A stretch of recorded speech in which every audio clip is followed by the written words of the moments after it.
Okay, I'm back. So, I have all of my carrots and celery and garlic and onions in here. And you're probably wondering, well, like, how much do you put in? Well, I've been cooking for a long time, so I kind of wing it. But you can always go to like all recipes. There's a gazillion sites on there that can give you like recipes for lentils and things like that. Okay, so you saute it in the coconut oil. Okay, so get rid of your vegetable oil. It's really bad.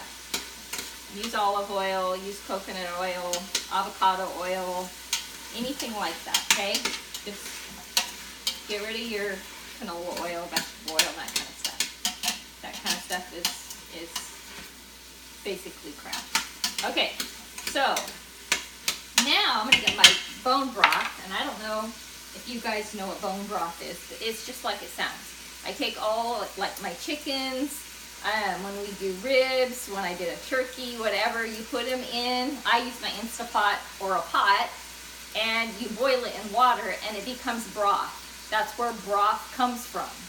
But I make my own because the bone, okay, the collagen from the bones, the actual bones, is the collagen that you need in your body to repair the insides of your intestines, okay?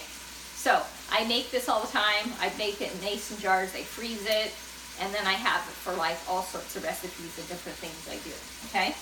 So I'm gonna pull this in.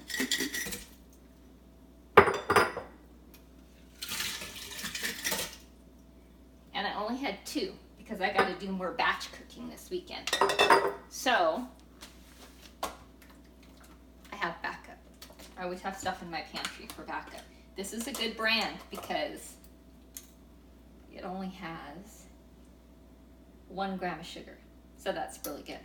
See, this brand right here, they're both at Walmart, okay? But this brand right here has 2 grams of sugar. So I only use this when they're out of this.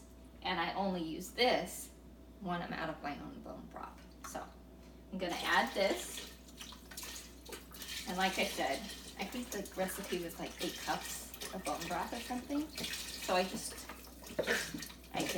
okay, because I've been doing this for a long time, okay?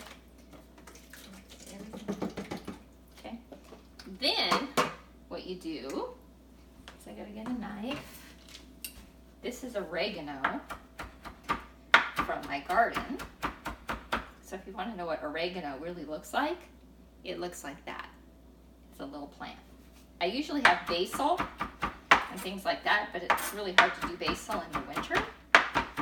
So basil is a summer thing, and sometimes I keep it inside, but not this year.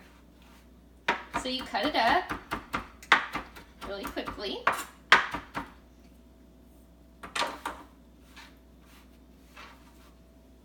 Throw it in.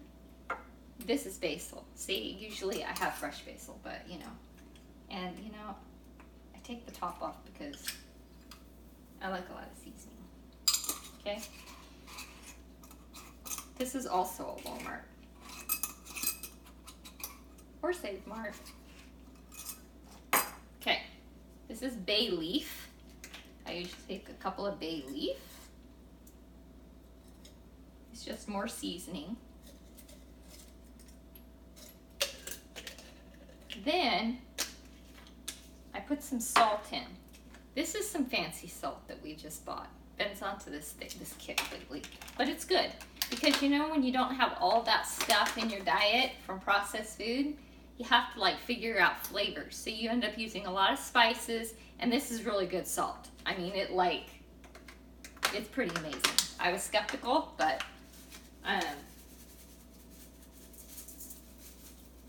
put a little bit in there. And these are my lentils, okay, the green lentils I'm gonna put. And it's better if you get sprouted lentils and sprouted beans that are already sprouted because it's better for your digestive system. I'm gonna pour all that in there. Stir it up.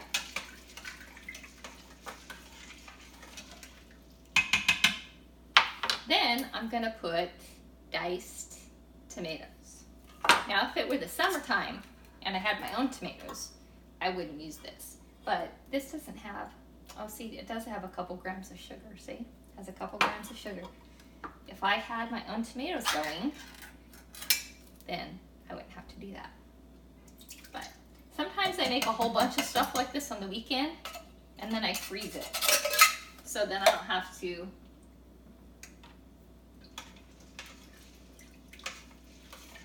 worry about it. So let me take the video and I'll show you what it looks like in here. See, it looks pretty good, huh? So you got carrots, you got onion, you got celery.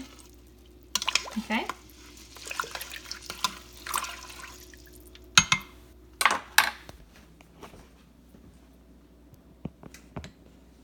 See if I get it right. Okay, now, see if I can get this to stay. Okay. I'm gonna put in ham hocks. I don't know if you guys know what ham hocks are. You could use bacon. And I don't always put these in my lentils, but my husband likes this. And I wish I could say these are organic, but they're not. They're from Save Mart. But it's basically, it's a ham hock. It's ham, but it's like a certain portion, and it gives it a lot of that kind of flavor. Okay, so I'm looking at it. It looks pretty good. Okay, this would normally take like a good 4 hours if you were doing it on the stove. Okay, but with the Instapot, it's a pressure cooker. Close the valve and say cancel. Now I'm going to put it on manual, and I'm going to put it on for about, what time is it? 4:30, 5:30. Okay, I'm going to put it on for 80 minutes. Okay, which is not quite an hour and a half. So then it'll be done about a little bit before 6, like maybe 10 minutes before 6 or so. Okay, so that's all there is. That's all you have to do to make dinner. I'll give you another recipe soon, okay?